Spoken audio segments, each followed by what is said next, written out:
Alright, so today we have a very small node. It's called the transform node. It's another node from Mesh, and it is pretty straightforward.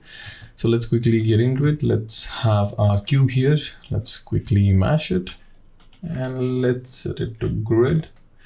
We'll make it 3 clones and that's it. All right. Maybe let's add a little bit of signal. Maybe let's add signal. No transformation for our position, maybe a little bit with our rotation. And let's shrink the whole cubes down a little bit. There you go. And yeah, so that's it. If we play this now, that's all we have. Let's reduce this to maybe like 0.100. And we'll also reduce the time scale to 0.5.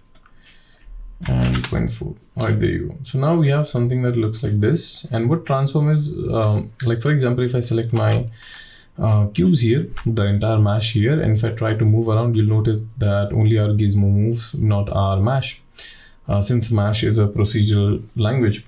Now, if I go back here to my mesh, let's say I wanna move this. So you have this transform node, particularly designed for moving around your mesh.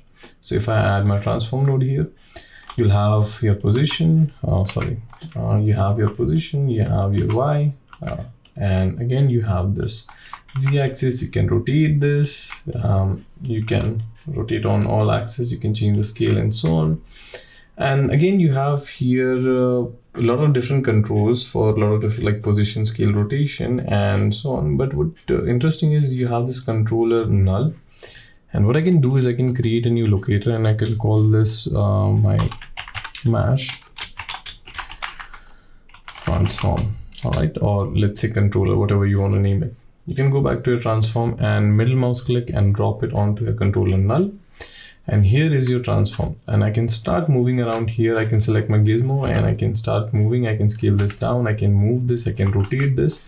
So my locator is my new controller for this entire mesh pipeline, right? And which is quite interesting about this. And again, if you want to use your fall off, you can use your fall off. You can change the strength.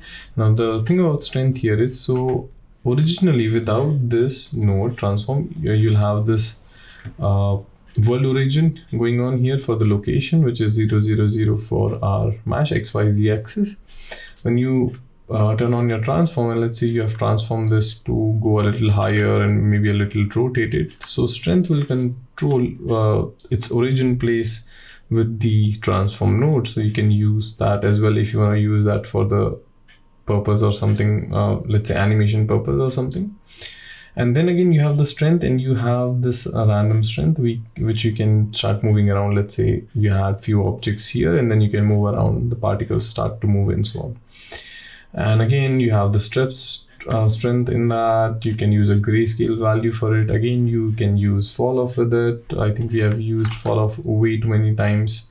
It is in pretty much every node and it is quite useful, to be very honest. So yeah, it is if you want to affect the position, if you want to affect the scale or not, if you want to, so you can use individual translate values as well if you want to just use that.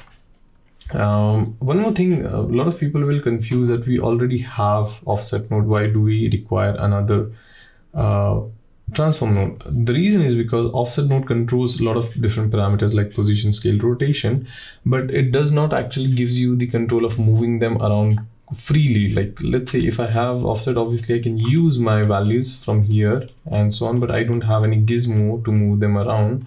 I don't have any particular way of scaling them directly through my object, through my gizmo or something, and so on. So the whole point of having a transform node is that you should get the functionality of having a primitive in your hand. You can move them around freely, you can rotate them and you can scale them. So two nodes have a little bit of similarities but are completely different. They serve a different purpose. So anyways, this is what transform node is. Again, you can use this to transform, or even if you want to use it for a very simple purpose, like for example, if I have a grid again, and if I attach my transform, let's say I want to use my locator here, which will be my controller.